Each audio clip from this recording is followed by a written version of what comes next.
And welcome back, everyone. Welcome back. We have returned here with the Esports World Cup EWC day number 1. We are here to wrap up what's the play-in brackets. We just wrapped up. We just have our first qualifier making it through in this group stage. We just have Bjorn. Bjorn took down Lambo 2-1. Was a very close, very clutch, very intense back and forth series.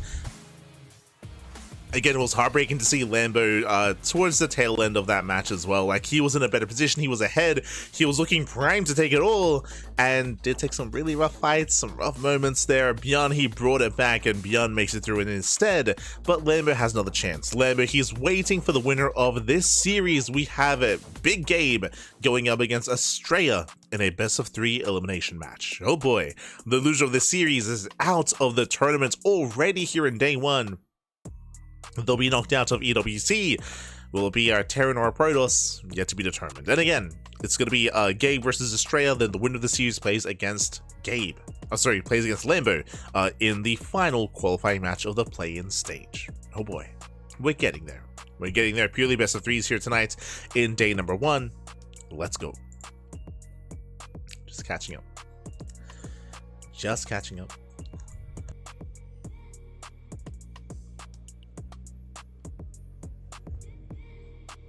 Weird timeline. I mean, we have vetoes. Let's go. We missed them last time. We have our vetoes taking place as well.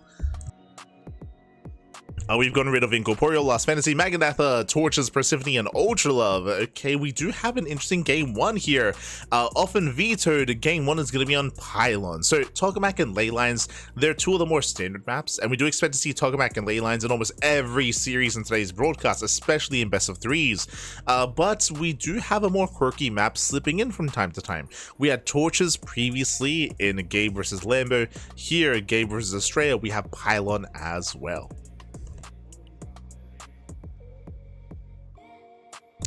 Pylon, of course, is known for being a rush map, is a much smaller map than map pool, known for aggression and for rushes, known for all-ins, and I'll be honest, I do favor Gabe in that kind of game state, in that kind of game.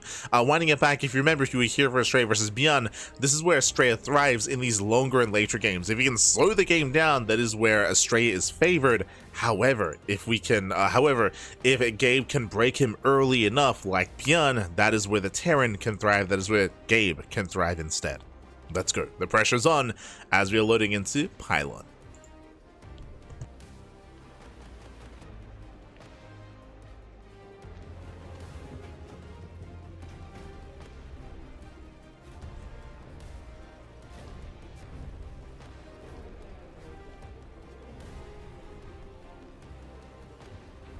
Yeah, we get the layered audio.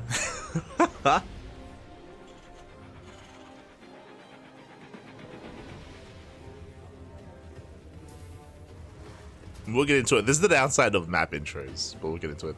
As spawning in the bottom right-hand corner of Pylon, we have the German Terran player. We have the red Terran representing Mouse. It is HeRoMaRinE. Big game. Red Terran. There we go. And spawning in the top left-hand corner, we have the American Protoss player with the blue Protoss. The lone wolf, it is Astrea. Let's go. And if you're in the chat, you know what time it is. It is Gamba time. Predictions are open. Place your bets on who you think will claim the series. Best of luck in the chat as we jump into our fresh best of 3, our elimination match. Let's go. Now, as we were saying, the downside of what we've been seeing so far, of the map intro, I should say, is that, I don't know if you noticed, we actually loaded into game 30 seconds in. we were 30 seconds into the game when we panned over into the in-game screen. So if there was a proxy, if there was some cheese going on, that'd be a bit of a later realization from the viewer side of things. That's the one downside of making and organizing something like a map intro, which I do really like, and again, we've thought about doing it ourselves as well. But the one downside is that sometimes the map intro can be longer than the loading screen, and because that, you miss out on a little bit of the game. Most of the time, I don't think it really matters too much, but it can impact certain early cheeses and early aggression when it comes to just seeing them right as a viewer.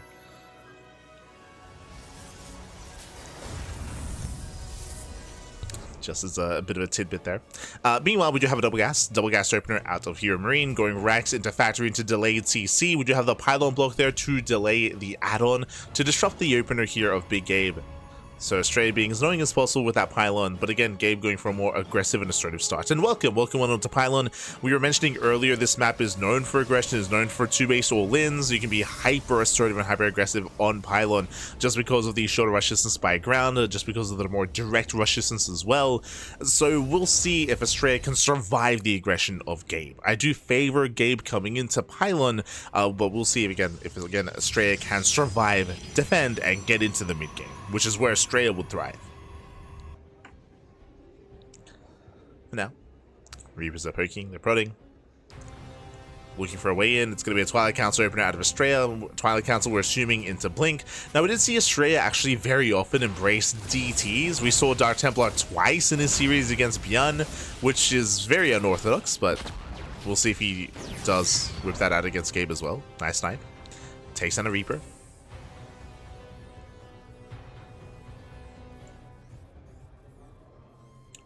Takes down one of the Reapers.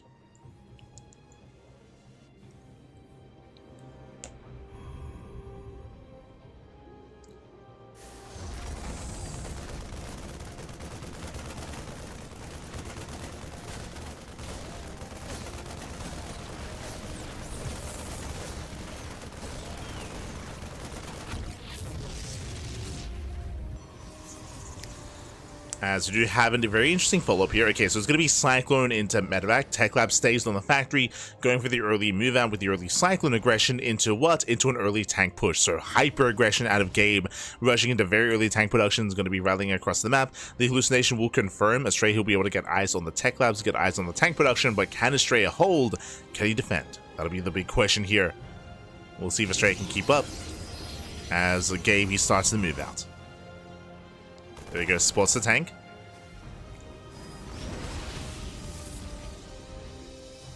Does spot the tank, does confirm the Tech Lab is still in the factory. Second tank is on the way. Cyclone drop into the main. And the shield battery putting in a little work. Probes are not going down. Nice defense so far.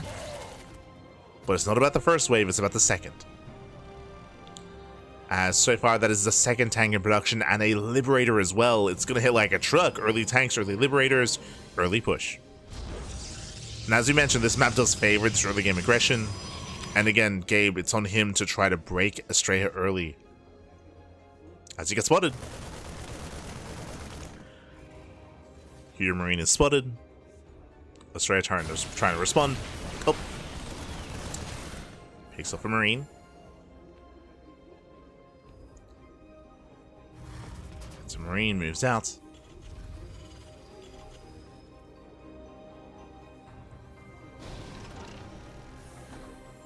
Setting up his tanks.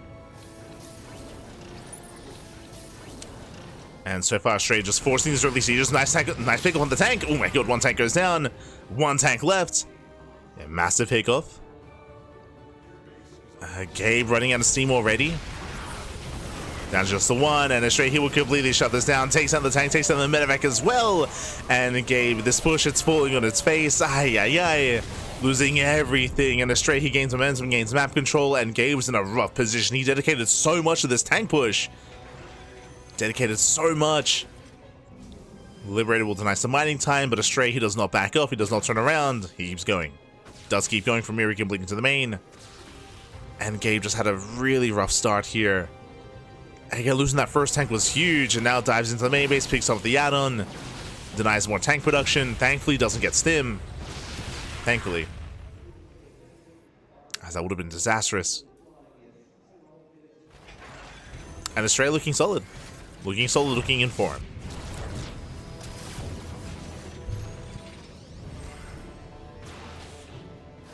Again, unlike Bjorn's early tank push, Astrea, he saw it ahead of time, right? He was able to scout it, able to spot it, able to slow it down. That did not happen against Bjorn in Game 2 of their series. But it happens here. As we have Double Forge getting to 1-1 upgrades, we have the Bay now complete, working towards Colossus. Charge finishing up as well. So Astrea, he's not going for any kind of major counterattack. He's building up into a longer game, investing into upgrades, and now into production, into tech, into Colossus, into a 4th base. Astrea, he's in a nice position, and he's just building up into a longer game. Meanwhile, do you see what I see? I see 2 more racks. We have a 5-rack setup out of Gabe, but no add-ons. Looks like a 2-base all-in. This is hyper aggressive, hyper committed on 2 bases out of Gabe.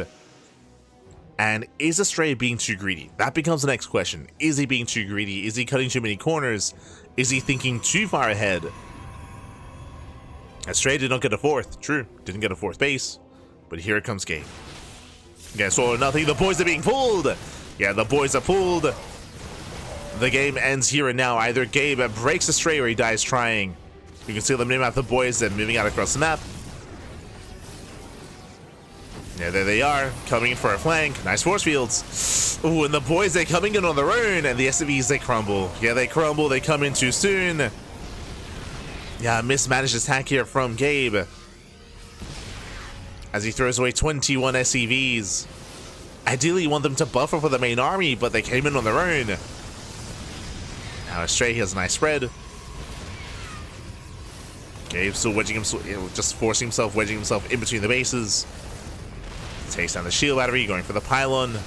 Depowers the robo. Nice pick up.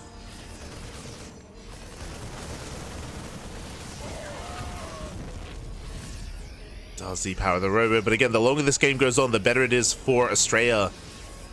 As there's only a handful of boys left, you can see Astrea setting up for the surround. And it will soon just collapse on the army. Here he comes from behind, from the left, from the right as well. Gets a full surround, takes down the tanks. And Astrea, he will clean this up. He will clean this up. The Colossus, they just go to town on the army. GG gets called, and Astrea takes game number 1. Whew. GG. GG, well played. Again, a very strong start here from Astrea. Again, it was so important that he was able to catch the first move out. So the first tank push did no damage. He threatened the 3rd base, but he lost 2 tanks, a medevac, and the entire Marine army as well. It was a really rough start for Gabe. So he had to go for the 2-base all-in follow-up. But again, we saw that Astrea, he was able to shut it down ahead of time, able to engage ahead of time, force the earlier siege, force the earlier engagement. And likewise, we saw that the boys, they were moving out on the left-hand side, and they were a little bit premature. They went in ahead of time, they went in on their own, and they were dealt with initially, then the main army as well. Ideally, you want everything to come in together. You want the boys to buffer for your tanks to allow yourself to siege up and to force yourself further in. But again, it was just a bit of a shaky engage there, shaky push from Gabe. I mean, it was already a rough position for him, but GG. GG, well played. Astrea takes the lead, and Astrea is 1 game away from making it through into the qualifying match. Oh boy. And again, a lot of eyes are on Gabe. Like, Gabe, he's coming in as one of the big names in this bracket, in this group. I mean, every player is, to be fair. It is the World Championship. But here we go. We're getting into our next game. We're going to be loading into Tokamak.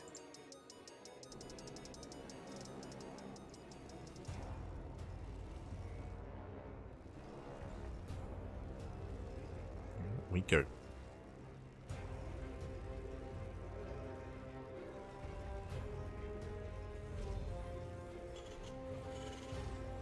I didn't even notice there's like a incubated hybrid on the map. Okay.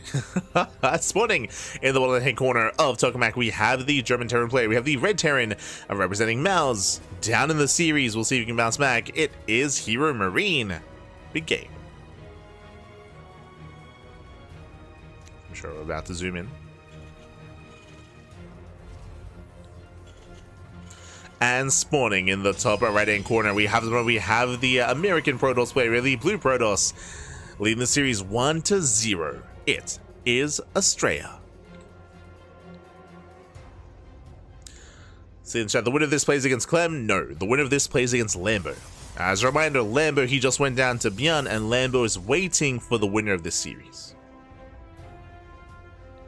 So Lambo is lying in wait. See in chat as well, pulling workers against Colossus, yes. As a reminder, winding up back, if I didn't make it clear, because of the early push failing so hard for Gabe, he did decide to go for the 2-base all-in. He had to go for either it's either one of two things. In that position, either Gabe is hyper aggressive and goes for an all-in, or hyper greedy, throws down a third CC and tries to get away with greed and hopes that maybe Astrea is passive enough for Gabe to recover in that game. But especially on Pylon, like, you don't expect that to happen. Like, the map doesn't really favor that kind of style. So again, Gabe, who was kind of forced into the all-in after the failed early push.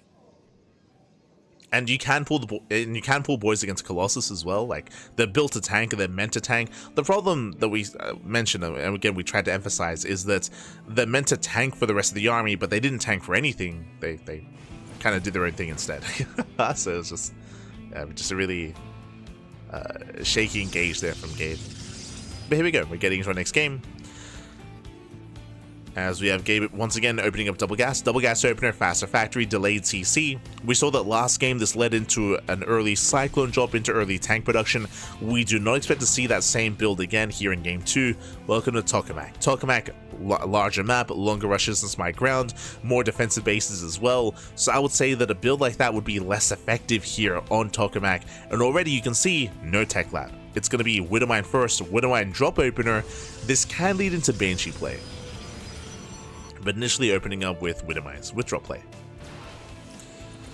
So this is a much more tame opener out of Gabe, much more tame, which makes sense. Meanwhile, Twilight Council opener out of Astrea, working towards Blink. Standard opener out of the Protoss. Meanwhile, here comes that mine drop. You can see additional Widowmines on the way, Medevac as well. What I'm most curious by, as the hallucination does confirm the mine drop, but what I'm curious by is the tech labs. After this wave, or after this drop, where do we throw down the tech labs? Do we invest into Banshee? Do we go into Raven? Do we go into tank production? Where are we headed? As the tech lab has begun on the factory, hallucination will confirm. Mine shot goes up. And we are going for the add-on swap. That's what we're waiting for. We're waiting to see if there was going to be an add-on swap or not.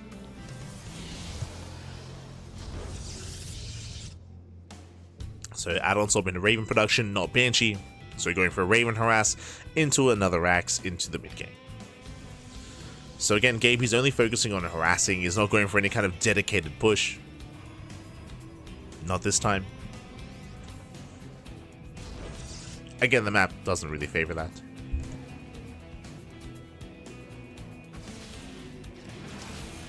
As the mine drop is coming in. So far, Astrea does react in time, does pull away. Nice retargeting. Gets one probe so far. Gets two. More importantly, denies mining time. He gets a full scout of the main base. Does confirm Blink is on the way.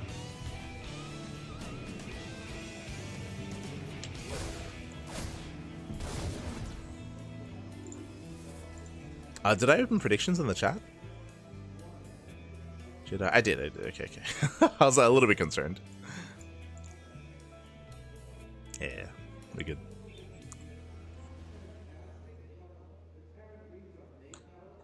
As interesting, this time Astrea, he's not going Colossus. Okay, we have seen a lot of Colossus-based play out of Astrea, not just this game, but against Bjorn as well, Colossus-based openers, and here we can see no Bay, no Colossus, instead going for the Temple Archives into earlier Storm.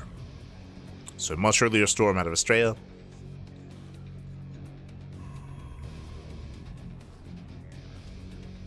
Likewise, Raven is moving out.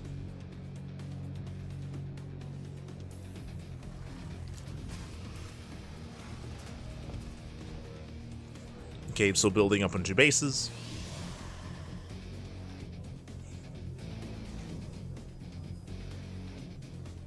Building up on 2.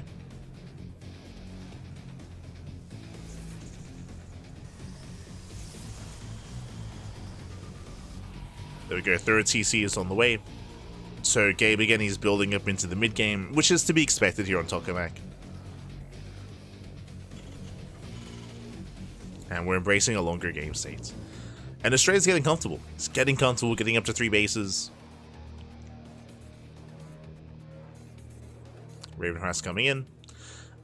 We do see Gabe moving out. Astrea does spot this. More or less. Does spot the move out. Storm is almost done. And Storm will be done in time for the push. Assuming that Astrea is in position. As the auto turrets, they do buy some time. They do distract Astrea. Observer's in position. High Templar ready. One more second. Storm is done. And Storm is done. Storm does go off. We have the first Storm landing. Second Storm as well. We have some okay connections here. He's holding onto another Storm. But he doesn't really have much support here for his High Templar. He needs more time. Needs more warp ins. As I'll say, do warp in time and collapse on the first tank. The first tank does go down. Can he get on top of the second tank though? It's going to be close. It looks like he can. Whew, he does bring down the tanks. Astrea holds. He defends his third base, getting it fully saturated. And the game will continue. Get a clutch hold out of Astrea.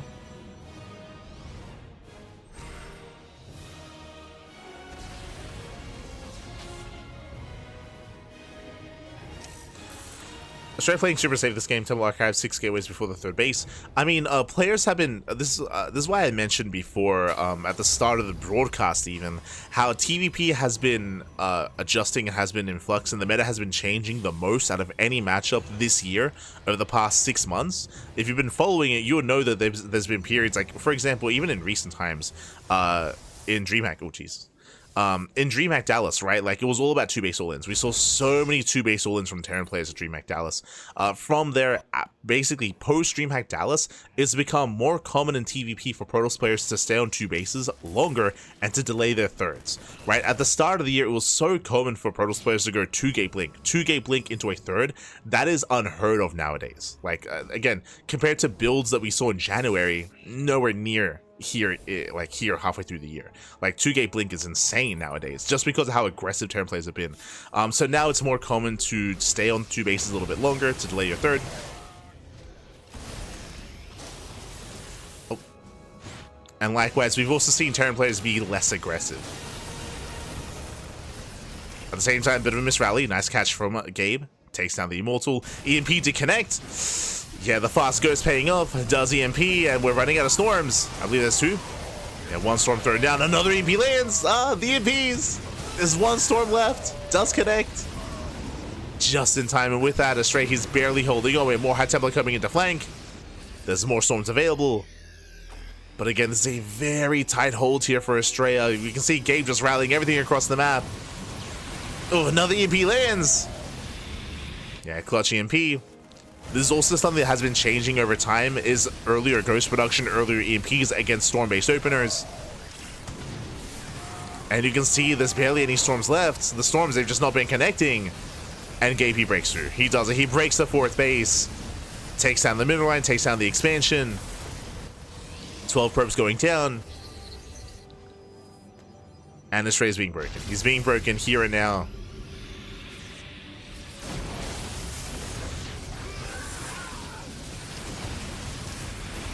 Gabe, he rallies in, and he has done. He has broken the back of Astrea.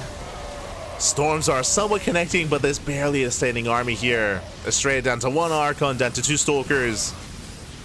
And Gabe, he breaks through. He breaks on through. Mind shot going up.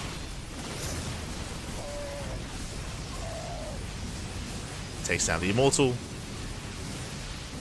And this also does emphasize why storm-based openers have been more uncommon as of late as well. GG gets called as Gabe ties up the series 1-1. Whew, let's go. Let us go. But yeah, we were discussing a little bit about the meta here of PvT, how it's been changing over time. How back in DreamHack Dallas we had a lot of 2-base all-ins. Then like 2 weeks later we saw Protoss players being more defensive. We actually saw a lot of players be more defensive on 2 bases and playing Storm and opening Storm, and that was trendy for a couple of weeks. But then Terran players, I want to say Cure, I want to say he kind of led the charge on this one. But we saw a lot of Terran players go into earlier ghosts to try to counteract that, to try to deal with those early storms, which is why then over the past, I want to say like 2-3 weeks, we have seen less storm openers and more Colossus openers, which is what we saw out of Astrea in the last game and in the last series against Biana as well. Here, Astrea, who's cutting some corners though, he was taking a chance, taking a risk, I would say, heavily reliant on High Templar and going for a Storm follow-up instead of Colossus. And here we saw Gabe punish and shut it down, rushing into earlier Ghosts and making good use of that EMP. Like, he was able to EMP so many High Templar, and with that, without Storm, there was nothing to defend, nothing to hold. GG. GG, well played. With that, Gabe, he does overwhelm, he does take game number 2, and I don't expect to see Astrea go for earlier Storm in such a way again. I would imagine it's going to go back to Colossus, which is a little more standard, but we'll see as we're getting ready for game number 3. It's going to be on Ley Lines. Ley Lines is going to be the map of choice, and we'll see how our players do adjust. I'll say Ley Lines is, again, one of the more standard maps in the map pool. I would say it's not as defendable, not as macro as Tokamak, for example. Tokamak is known for longer and later games. If we can get up to a 4-base setup, we saw that Astrea was shut down just before 4 bases. We'll see. We'll see where our players take us.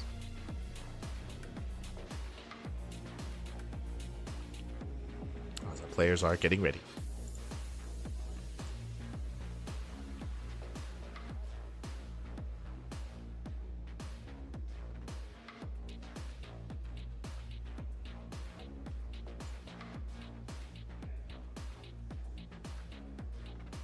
And here we go. Here we go. We're getting into the final game of the series.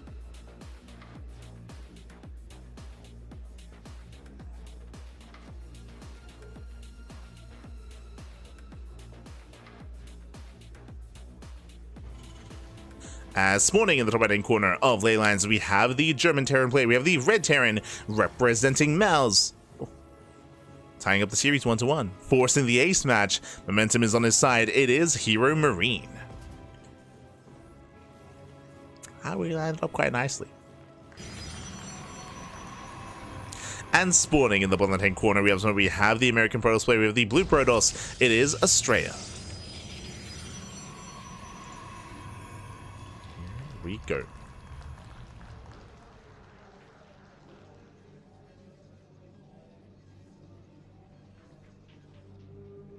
Here we go. So far, we do have Gabe once again opening up double gas. Does go for the double gas opener. Is going Rax into Faster Factory into a delayed CC. And we'll see if Gabe does turn on the aggression again. As we do see Astrea being a little bit greedy here, going for the gate expand before the Cybercore. So Astrea cutting some corners. Does go for a greedier start. And once again, our eyes are on the tech labs of HeRoMaRinE. Does he open up Mind Drop again? Does he go for early Cyclone? Does he go for early Tank? Our eyes are on Gabe.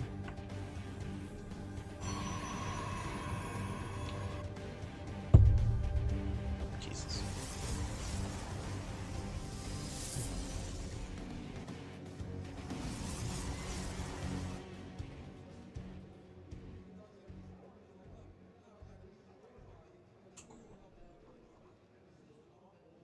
Live from Riyadh, let's go.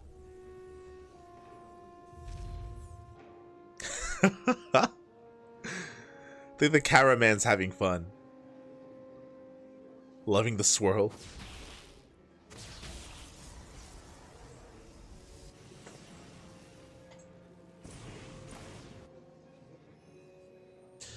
As for now, we're going to be opening up Reaper Hellion. No add-ons yet. Twilight Counts open out of Astrea, opening up Blink.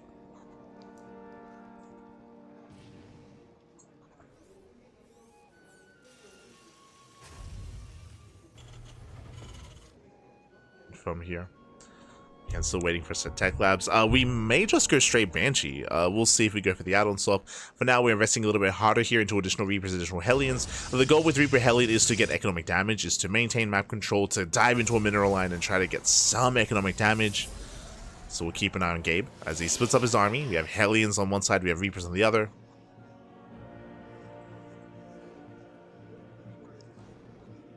Looking to move in. Does rush forward. Going for the Stalker, actually. Does go for the Stalker. At the same time, Heli's they bust into the natural. One Stalker goes down, but Astrea does evacuate. So good call here from Astrea. He does evacuate. He pulls away, recognizing he was in danger at the natural. And loses one probe. Only one. Reapers they go back into the main. No safety shield battery. Ooh. Yeah, no defensive setup. Meanwhile, as we had assumed, because it was Reaper Heli as an opener, gas was being preserved, and we're going into Cloak Banshee. Ooh, Heli's they bust into the main. And they get a couple more workers here. 5, 6 probes going down. 7 probes even. Ay, ay, ay. 7 probe kills. Brutal damage early on. A better start for Gabe. And he's not done. Remember, behind this, we're going for that follow-up, early Banshee. Now, it is not uncommon. Actually, I was going to say it's not uncommon to skip Robo, but I mean, that was the case at the start of the year. Nowadays, we should be seeing Robo there. We go. Robo's on the way to 2 bases. But is this too late? Without detection, this Banshee is going to wreak havoc. And the game may just end with the first Banshee, I'll be honest. Ay, ay, ay. Because of the worker damage, the Robo is late, later than usual. It's delayed. Cloak is done in 5 seconds. Oh, God. And, I mean, thankfully, it's only one Banshee. Thankfully, there's no second Banshee yet. There we go. Cloak is revealed. Takes down the first sentry. Heads for the mineral line, and probes are going down, and there is 0 detection. Likewise, 0 mining in the main. Robo just now finishing up. Observer's being chronoed. It's going to be another 5 probe kills. Yeah, you can see Astrea shaking his head. Ay, ay, ay. Getting up to 7. And Astrea, he survives this. He cleans up the first Banshee, but the Banshee more than paid for itself. And Gabe is getting further ahead, and here comes the second Banshee. Now, this second Banshee is not going to be as successful. Thankfully, now there's detection, now there's Wing Stalkers. Astrea should be able to keep up. As the Banshee does head in between the bases. Yeah. Yo, the production team, they really just want to zoom in on Astrea. I mean, it is a rough start. It is a really rough start. It's things are looking bleak. Things are looking bleak here for Astrea, for sure. Yeah, we got the reality TV producer. Like, someone make him cry. Jesus.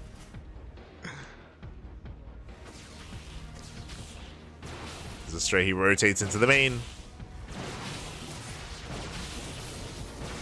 Tanks are setting up. Gabe, he does catch out the observer. No high ground vision. And Gabe is secure. Now, what I was going to say is that now that Gabe's ahead, I would not be surprised if we just pull the boys. You can just pull the boys and go for a 2-base all-in, but Gabe is getting a 3rd TC, so he's playing it safe. He's playing it safe. He's just getting further ahead. He's getting further ahead. He's getting a 3rd command center, building up into a longer game, maintaining his lead. We got Stim on the way, +1, combat shields.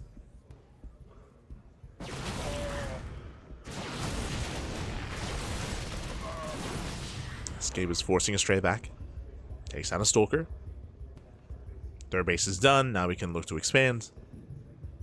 Banshee's still active on the map. And Gabe, he is pushing. And from here, he does hit the mineral line. Catching out 3 more probes. Nicely done. Force fields are ready.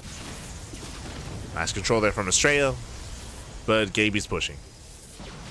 He's moving on in. He stims on forward. He does go for the sentries. Gets one. Gets one. Gets both. Both sentries go down. Again, this is where if he had pulled the boys, like, he could totally break this position. There's no splash damage, no Colossus, no Storm. Again, Gabe is saturating his own 3rd, rallying across the map. Now, how do you recover from this point? There are a couple of ways you could try to recover if you're in the shoes of Astrea. You can risk going for run-bys and counterattacks and hope that Gabe races back home. You can go for potentially Dark Templar, but I mean, hey, we have scans.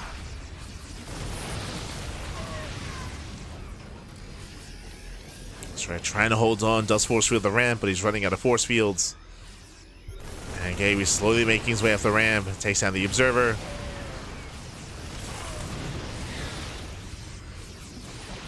And I don't see Gabe being stopped here. I don't like this, not anymore. There's just too much momentum in favor of Gabe. He just had a very strong start with the Reaper Hellion harass, with the Banshee follow-up, of course, as well. Zelsei dive in, they take down the first tank, but they only get one. The only one tank going down. GG gets called, and HeRoMaRinE, he will take the series at 2-1, advancing on to the qualifying match and eliminating Astrea from the Esports World Cup.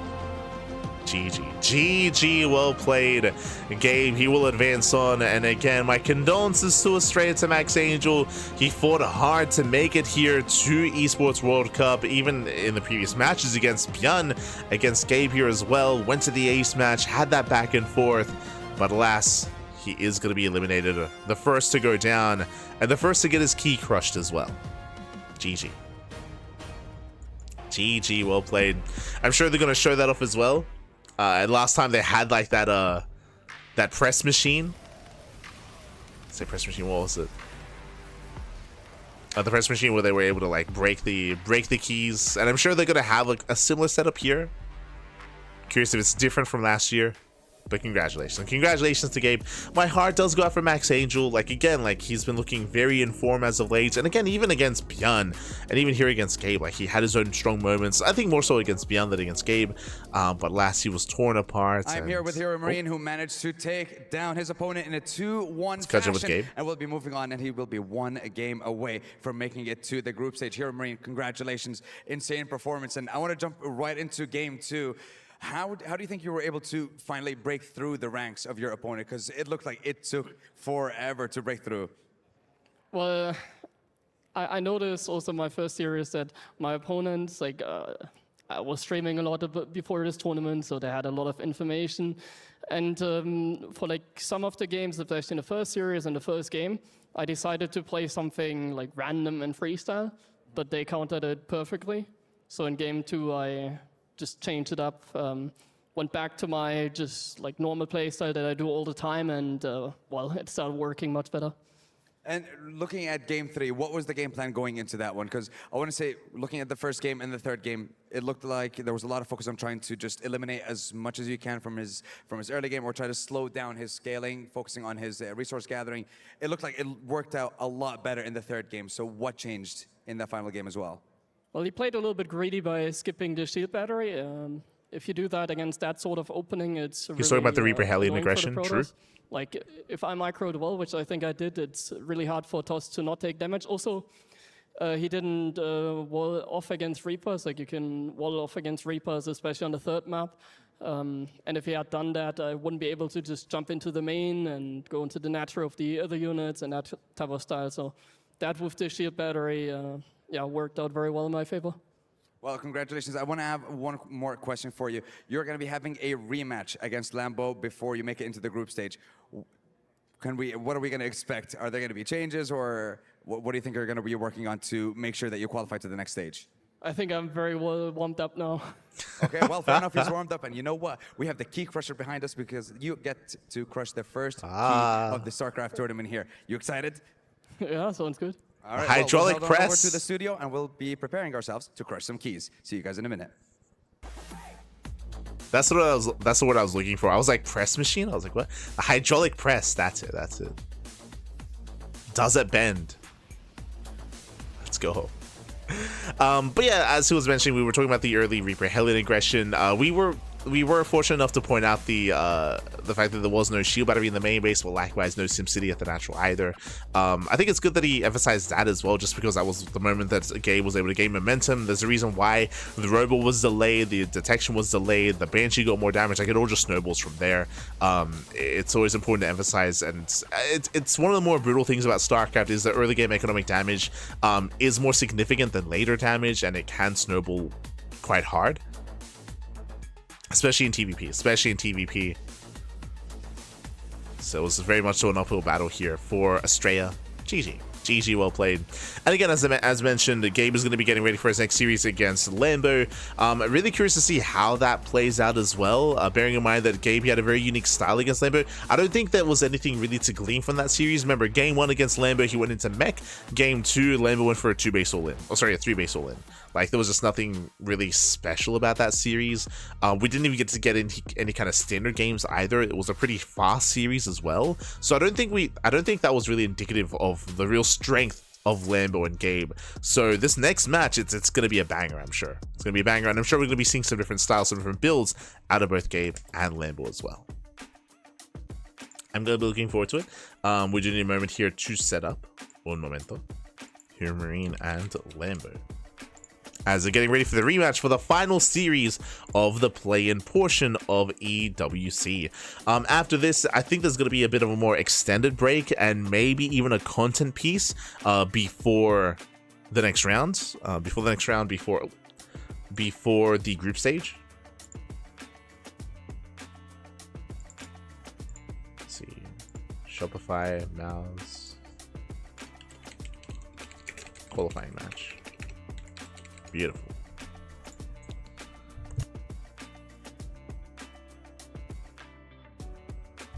Will there be EWC pizza?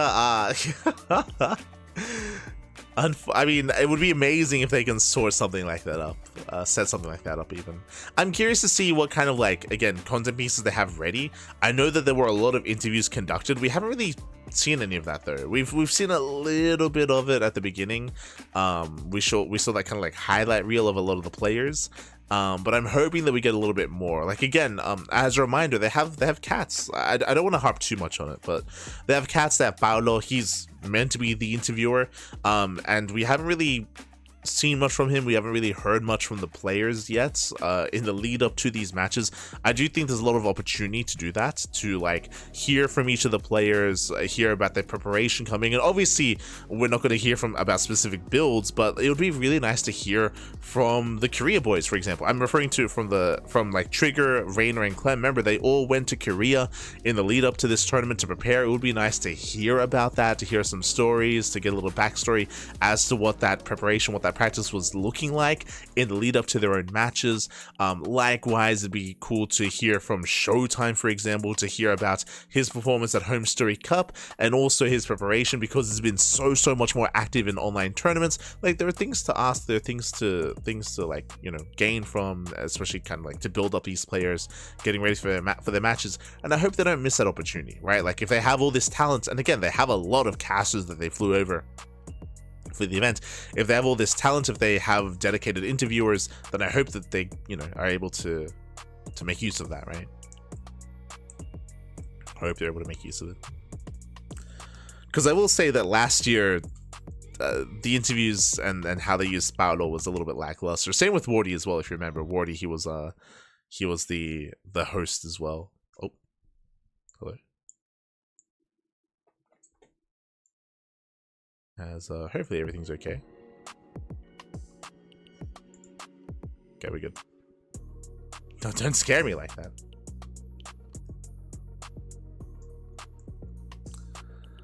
So again, we'll see how it all comes together. Just catching up with the chat.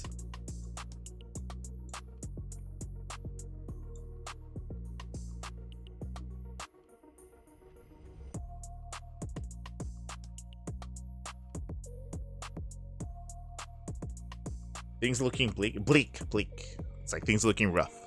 Things are not looking ideal.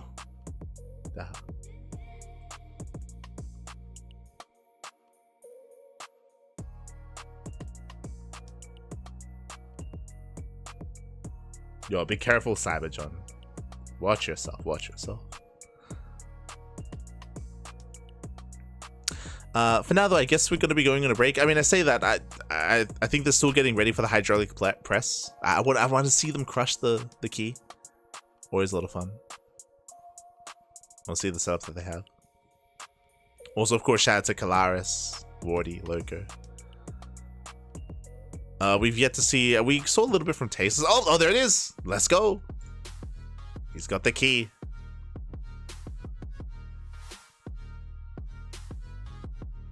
I love the fancy gloves that we got going on. Interesting. Last time they had like a full like cage, but here they just have like a small plastic ring. Like, we'll be fine. Don't worry about it. Jesus. Is it meant to... Oh my god.